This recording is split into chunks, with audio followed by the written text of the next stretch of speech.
2025 has already been an insane year for watch releases, with brands releasing new models quicker than my endorphins release when that one scene in Wolf of Wall Street comes on. It's safe to say, some of them got the same reaction. I've been assessing what we've been given since the turn of the year, and I've rounded up 10 of the hottest watches in 2025 so far. Make sure you watch to the end for probably my most controversial of this list. My name is Jason, I'm your watch guy today. Let's get into it. This is no longer a closely guarded secret. Back in March, I got an email from Christopher Ward's titled Our Biggest Release of the Year, and they did not disappoint. The C12 Loco has taken the watch world by storm over the last couple of weeks, and I guarantee it is going to be in everyone's top 10 come the end of the year. How has this brand once again released a watch for around £4,000 and still made it one of the biggest bargains in watchmaking? I've got one in for review, and I'll be honest, it absolutely baffles me. Make sure you're subscribed because that review will be dropping next week. I've had this watch on with shirts, casual wear, down the pub, even playing golf. There is no scenario that it does not fit. The newly developed movement is utterly insane. Not only does it display that balance wheel in one of the most incredible ways you can imagine, but it is also a showpiece itself in that display caseback, and it packs in a ridiculous 6-day power reserve just to top it. I guess you could say this one is as loco as the dial colours that it's available in. Remember, make sure you're subscribed because that review will drop this week.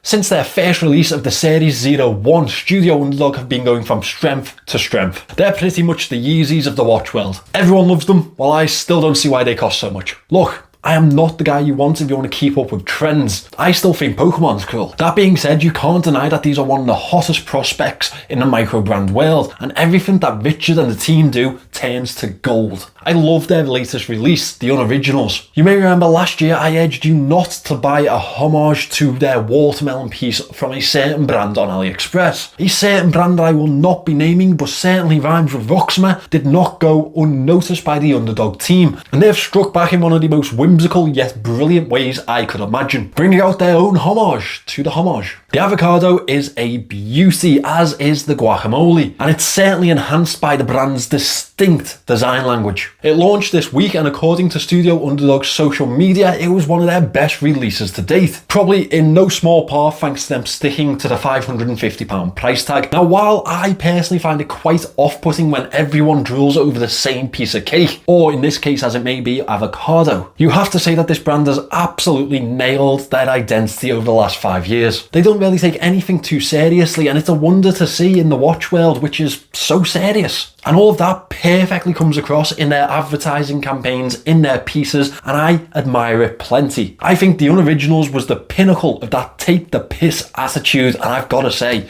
I'm here for it.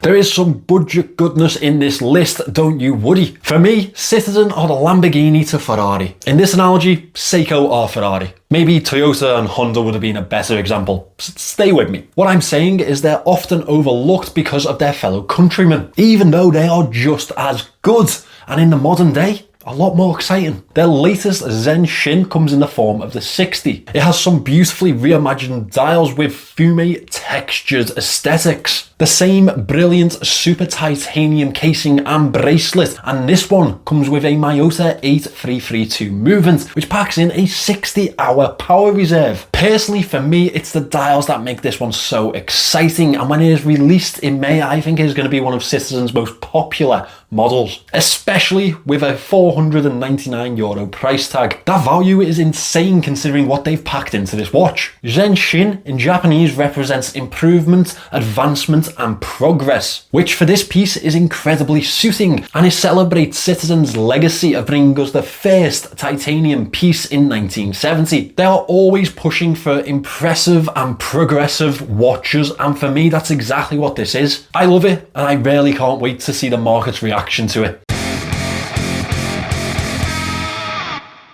Next, we're on to the biggest money grab of the year. Sorry, did I say money grab? I meant biggest YouTube collaboration of the year. Again, sorry, you can see how I mixed those two up. I want to preface this by saying I'm actually a big fan of Maen, and I really appreciate what Nico does. He's absolutely hilarious, definitely way funnier than I am. As well as that, this is a fantastic looking collaboration. I really love the design and the execution of this piece as a whole. That green dial looks absolutely sublime, and I think it'd look even better on my childlike wrists. That's thanks to some very agreeable dimensions. And like the Bambino that I have next, this collaboration doesn't overshadow the piece. It's obviously more in the design of the watch, and you can see that with the more refined, smaller Pride and Pinion logo, which is located just below that exposed minute wheel. So you're probably sat there asking yourself, Jason, if this is so incredible, why did you call it a money grab? Why the hate? Well, that all comes down to the price and the movement. This is packed with an ST17 movement. That is right, a Chinese seagull movement. Not exactly the luxury that you'd expect. On top of that,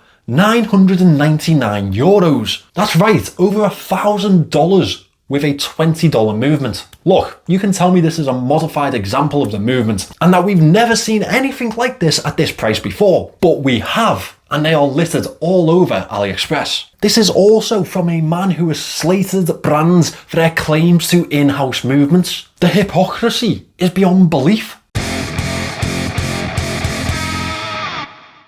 One of the watch market's greatest budget brands turned 75 this year. Obviously, to celebrate, Orient have released a range of special editions, and their collaboration with Peanuts was definitely well received. Now, Orient have always been Seiko's little brother. The Ralph to Michael Schumacher, the Jake to Logan Paul. However, in this case, I much prefer the little brother. The aptly named Bambino is definitely my favourite. Coming in 2 dial variations, the aged effect is just a stunner. The obvious print of Woodstock pondering a sleeping Snoopy is just one of the notes that Orient have added. The logo is in the font of the original release from 1950, and the date wheel has a brilliant depiction of Woodstock replacing the first of the month. I love that they haven't gone overboard with this collaboration like a lot of brands would. This remains elegant, but with some fun notes. Exactly what a collaboration should be. At £350, this is a brilliant piece, and it would be the ideal dress watch for so many fans. I absolutely love Isotope watches. They are British, they make incredible pieces, and when I go to a show, they are one of the brands that I have to see. Everything they do seems to be out of this world. Their latest release is the Flyway, a compact sports watch that's incredibly elegant but has some modern twists that I absolutely love. The casing curves beautifully towards the lugs with upper and lower sections. The 36mm diameter may be small for some, but for me it's perfect for everyday wear. The bezel has a stamped pyramid texture throughout, which highlights the perforated dial beautifully. Another feature that I absolutely love, and that's for one reason only: the loom. The dial has a sandwich build to it, and that perforated dial allows for an almost speckled loom to the entire piece. It may trigger some trypophobia in some people, but not me. It's something that I haven't seen before, and that's exactly why I love Isotope. They think so far out of the box that the box is no longer a comprehensible theory to them. Beyond that, the quality packed into these watches is insane. The heat blued handset, the finishing to the case, and the elegant yet colourful dial options. They've even packed this with a Swiss caliber Landeron movement, taking it to another level once again. It's £1,200, and that is not exactly budget, but you can definitely see where this price point comes from. These pieces are absolutely incredible. There was no way I was missing Casio from this list. Well, one of their sub-brands, Edifice. Casio's brands and what they offer are incredible when you rarely give it thought. They're like Taco Bell. You walk in thinking you're just going to get one thing, something that you really enjoy, you know, a little treat. Then before you know it, you're 1 nachos, 3 burritos, and a countless amount of tacos down the line. And dreading the consequences of filling the metaphorical watch box the next morning. The EFB109D is another example of a lot of watch for not a lot of money at all. With them being available for less than £100, I really don't see how you can go wrong. It's classic, it's refined, it's a beauty. The blue dial with a sunburst effect is met at the edge with a very intricate minute track. And the real attraction for me is those massive applied index markers. They add so much depth to the dial and quality to the piece overall. Honestly, I think they're an absolute bargain for the price they're available at. I've seen plenty of them around social media. Let me know if you think I should get one in for a review, because it's definitely tempting me. I really don't like the fact that these watches are so popular, but if you put something on David Beckham's wrist, there's only going to be one result. This Tudor has shot up to almost double retail. That's partly due to the popularity and partly due to the lack of supply. I wonder where they got that sales strategy from. This is obviously a premium luxury piece, and at the retail price, I'd say it's well worth it. But once we're talking around the 10k mark, it's getting a little bit silly. You could easily pick up one of the countless Speedmaster iterations for less than this, and honestly, I think you'd be much more happy. Once the hype dies down, this one will be losing a lot of its value. That being said, it's probably one of the hottest releases of this year so far, even if it is following the mantra of taking an existing model, giving it a pretty new dial, and rinsing the market once again. That's basically the Tudor way at this point. Again, I wonder where they got that strategy from. Nomos is definitely one of those brands that people seem to love, but I don't really connect with much. It's like someone showing you pictures of the kid. You feel like you really have to sift through the 500 image slideshow, but let's be honest, do you really care? In fact, let's test it. See, I know Alfie the Watch Guy is the cutest little fella, partly because he got my boy band good looks. He melts my heart daily, but let's be honest, you don't really care, do you? You just want me to show you the watch. And that is okay, because that's exactly how I feel about one of the hottest releases from this year's Watches and Wonders. The Nomos Sport Neomatik Worldtimer. God, that's an absolute mouthful. Bet you haven't heard that in a while.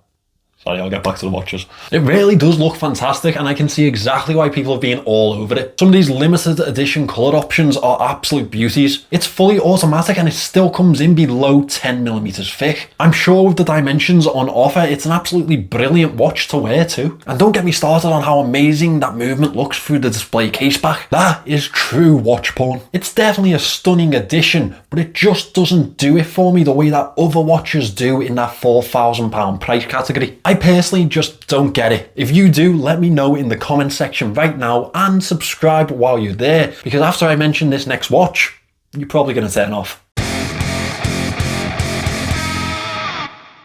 This piece has slightly restored my faith in the Rolex brand, which is probably a tougher task than brokering a lasting peace deal in Palestine. This is the first new release that I think they've brought us in a very long time, and unlike Patek with their cubitus, this one isn't horrific. It's actually really good looking, almost with a rugged edge to it thanks to those angles and integrated bracelet. The oyster steel and white gold is an absolute winner for me. It gives a more refined look to the piece overall while still using precious metals. The honeycomb dial is definitely one of my favourite parts to the piece, and I think overall it livens the watch up to no end. That fluted bezel certainly adds a level of luxury, and I think that's exactly what the Land Dweller is all about. Merging the modern day luxury of Rolex with the past of capable tool watches. You can see that through the flat Jubilee bracelet with the levels of brushing to the outside and high polish to the centre. Obviously it's definitely an evolution to the oyster quartz, and after that the older Datejust references of the 70s. I know it was very hit and miss for a lot of people, but for me it's the most exciting thing that I've seen them do in the last 20 years, and that's because you can see plenty of design work has gone into it, and not just a new dial colour or shaving 1mm off a diameter. Obviously it comes at a premium of £13,700, and that's if you can actually convince your AD to hand one over. But personally, I think it's well worth it for that display case back alone. That is my top 10 hottest watches of 2025. So far. Let me know if you think I've missed anything in the comments below. I've also left some useful purchase links down there if you decide that you want to buy something. It really helps the channel out. If not, I'd really appreciate it if you could subscribe for more watch content, and I will see you in the next one.